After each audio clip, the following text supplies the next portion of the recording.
আসসালামু আলাইকুম। আন্তর্জাতিক বাংলা সংবাদে আপনাদের স্বাগতম। শুরুতেই জানিয়ে দিব সংবাদ শিরোনাম, পরে বিস্তারিত।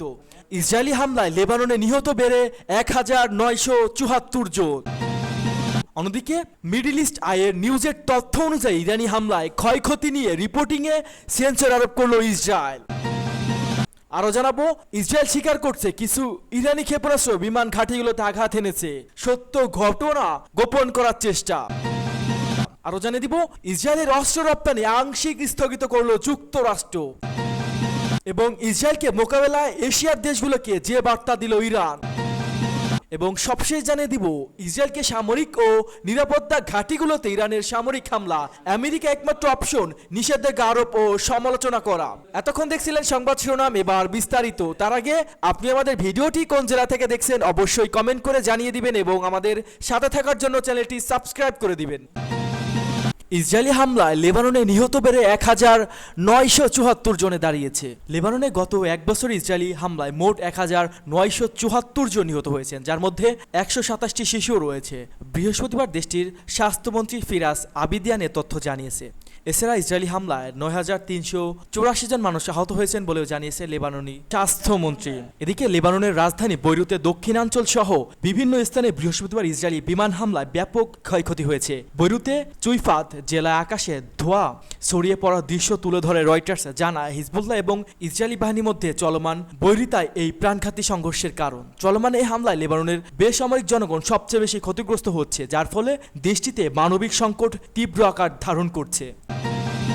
মিডল ইস্ট আই নিউজের তথ্য, ইরানি হামলায় ক্ষয়ক্ষতি নিয়ে রিপোর্টের সেন্সর আরোপ করল ইসরায়েল। ইহুদিবাদী ইসরায়েল তার সামরিক স্থাপনাগুলো বন্ধ করে দিয়েছে এবং অধিকৃত ভূখণ্ডে ইরানের সাম্প্রতিক প্রতিশোধমূলক ক্ষেপণাস্ত্র হামলা প্রভাব সম্পর্কে যে কোনো তথ্য প্রকাশে সেন্সর আরোপ করেছে। Middle East Eye news portal আজ জানিয়েছে, ইসরায়েলের সেন্সরশিপের কারণে ইরানের প্রতিশোধমূলক হামলার ক্ষয়ক্ষতি মূল্যায়ন করা কঠিন হয়ে পড়ছে। মিডল ইস্ট আই নিউজে প্রতিবেদনে বলা হয়েছে, ইরান ব্যালিস্টিক ক্ষেপণাস্ত্র দিয়ে হামলা শুরুর পর ভিডিও ফুটেজে দেখা যায় এসব ক্ষেপণাস্ত্রের অনেকগুলো তাদের লক্ষ্যবস্তুতে আঘাত এনেছে। এরপর ইসরায়েল বেশ কয়েকটি সামরিক অঞ্চল বন্ধ করে দিয়েছে এবং ক্ষেপণাস্ত্রগুলো কোথায় আঘাত করেছে সেই সম্পর্কে প্রতিবেদন প্রকাশ বাধা দিচ্ছে। মঙ্গলবার সন্ধ্যায় চালানো হামলার সম্পর্কে ইসরায়েল দাবি করেছে, বেশিরভাগ ক্ষেপণাস্ত্র তারা প্রতিহত করেছে। তবে বিভিন্ন মাধ্যম ছড়িয়ে পড়া ভিডিও ফুটেজে দেখা গেছে দখলকৃত অঞ্চলে ভিতরে বৃষ্টির মতো ক্ষেপণাস্ত্র পড়ছে এবং তা বিস্ফোরিত হয়। অভিযানে লক্ষ্যবস্তুগুলোর মধ্যে অন্যতম ছিল ইসরায়েলের নেভাটিম বিমান ঘাঁটি, যেখানে F-35 যুদ্ধ বিমান থাকে। এই বিমান ঘাঁটিতে বড় রকমের ক্ষয়ক্ষতি হয়েছে বলে বিভিন্ন মাধ্যম থেকে জানা যায়। সত্য গোপন করার চেষ্টা, ইসরায়েল স্বীকার করছে কিছু ইরানি ক্ষেপণাস্ত্র বিমান ঘাঁটিগুলোতে আঘাত এনেছে। ইহুদিবাদী ইসরায়েল বর্বর সামরিক বাহিনী শেষ পর্যন্ত স্বীকার করতে বাধ্য হয়েছে যে মঙ্গলবার দিবাগত রাতে যে শত শত ক্ষেপণাস্ত্র দিয়ে ইসরায়েলের উপর হামলা চালিয়েছে তার কিছু ক্ষেপণাস্ত্র তাদের বিমান ঘাঁটিগুলোতে আঘাত এনেছে। ইসরায়েল দাবি করেছে এসব ক্ষেপণাস্ত্র আঘাতে বিমান ঘাঁটিগুলো, অফিস ও রক্ষণাবেক্ষণ এলাকা ক্ষতিগ্রস্ত হয়েছে, কিন্তু কোনো গুরুত্বপূর্ণ স্থাপনা বা বিমান, ড্রোন ও গোলাবারুদ ধ্বংস হয়নি। ইসরায়েল প্রথম দিকে কোনো ক্ষয়ক্ষতি হয়নি এবং ইরানের হামলা ব্যর্থ হয়েছে বলে দাবি করে, কিন্তু দ্বিতীয় দিনে বিমান ঘাঁটিগুলোতে আঘাতের কথা স্বীকার করলেও মঙ্গলবার রাতে হামলা ইরানে ফাতাহ এক হাইপারসনিক ক্ষেপণাস্ত্র ব্যবহার করলেও ইসরায়েল দাবি করেছে এগুলো হাইপারসনিক ক্ষেপণাস্ত্র ছিল না। অবশ্য ইসরায়েলি বাহিনী স্বীকার করেছে ইসরায়েলের উপর ইরান ব্যাপকভাবে ক্ষেপণাস্ত্র হামলা চালিয়েছে। ইসরায়েলি বিমান বাহিনী হাস্যস্করভাবে দাবি করেছে ইরানের ক্ষেপণাস্ত্র টুকরো আঘাতে শুধুমাত্র 2 জন সামরিক নাগরিক সামান্য আহত হয়েছেন। ইসলামী প্রজাতন্ত্র ইরান এই হামলা চালানোর পর পরিষ্কার করে জানিয়েছে যে তারা কোনো বেসামরিক লক্ষ্যবস্তুতে আঘাত করেনি এবং ইসরায়েলের সামরিক ঘাঁটি, বিমান ঘাঁটি এবং গোয়েন্দা সদর দপ্তর লক্ষ্য করে হামলা চালানো হয়েছে। ইরান আরও জানিয়েছে তাদের ক্ষেপণাস্ত্র নেভাটিম, তেল নফ ও নেটজারিম বিমান ঘাঁটি সহ মোসাদের সদর দপ্তরের কাছে আঘাত হানে। সেক্ষেত্রে তেল আবিবে শুধুমাত্র 2 জন বেসামরিক ব্যক্তি কিভাবে আহত হয়েছে তা স্পষ্ট নয়। এছাড়া বিভিন্ন মাধ্যমে ছড়িয়ে পড়া ভিডিওতে দেখা গেছে ইসরায়েলের রাজধানী সহ বিভিন্ন শহরের উপর বৃষ্টির মতো ইরানি ক্ষেপণাস্ত্র পড়ছে, কিন্তু সেসব ক্ষেপণাস্ত্রের আঘাতে ইসরায়েলের তেমন কোনো ক্ষয়ক্ষতি হয়নি বলে দখলদাররা যে দাবি করেছে তা হাস্যকর দাবি। বর্বর ইসরায়েলি সেনা ও বেসামরিক কর্মকর্তাদের বক্তব্য থেকে বোঝা যাচ্ছে যে তারা ক্ষয়ক্ষতির বাস্তব চিত্র গোপন করার চেষ্টা করছে। ইসরায়েলি সংবাদ মাধ্যম ইরানের একটি ক্ষেপণাস্ত্র ফাঁকা মাঠে আঘাত হানার ছবি দেখাচ্ছে, কিন্তু বিমান ঘাঁটিতে আঘাতের ফলে কী প্রভাব পড়বে সেসব ছবি দেখাচ্ছে না। ইরান বলছে তাদের হামলা শতকরা 90% সফল। ইসরায়েলের অস্ত্র রপ্তানি আংশিক স্থগিত করল যুক্তরাষ্ট্র। ইসরায়েলের অস্ত্র রপ্তানি 10% স্থগিত করেছে যুক্তরাষ্ট্র। ব্রিটিশ সরকার বলছে অস্ত্রগুলো আন্তর্জাতিক মানবাধিকার আইনের গুরুতর লঙ্ঘনে ব্যাহত হতে পারে এবং আশঙ্কায় ইসরায়েলের কাছে 350টি অস্ত্র রপ্তানির লাইসেন্সের মধ্যে 30টি লাইসেন্স স্থগিত করা হয়েছে। কাতার ভিত্তিক সংবাদ মাধ্যম আল জাজিরা জানিয়েছে সোমবার ব্রিটিশ পররাষ্ট্রমন্ত্রী ডেভিড ল্যামি সংসদে এক তথ্য জানায়। তিনি বলেন এই আংশিক নিষেধাজ্ঞা আওতায় এমন সংগ্রামী রয়েছে যা গাজায় হামাসের বিরুদ্ধে বর্তমান সংঘর্ষে ব্যবহার করতে যেতে পারে, তবে এতে F-35 যুদ্ধবিমান যুদ্ধাংশ অন্তর্ভুক্ত নয়। ইসরায়েলের আত্মরক্ষার অধিকারকে যুক্তরাষ্ট্র সমর্থন করে জানিয়েছে। ডেভিড ল্যামি বলেন লাইসেন্স স্থগিত করার অর্থ অস্ত্র রপ্তানির পর পুরোপুরি নিষেধাজ্ঞা বা আংশিক নিরাপত্তা নয়। যুক্তরাজ্য এখন ইসরায়েলের আত্মরক্ষা অধিকারকে সমর্থন করে। এদিকে যুক্তরাজ্যের এই সিদ্ধান্তের পর প্রতিক্রিয়া জানিয়েছে ইসরায়েল।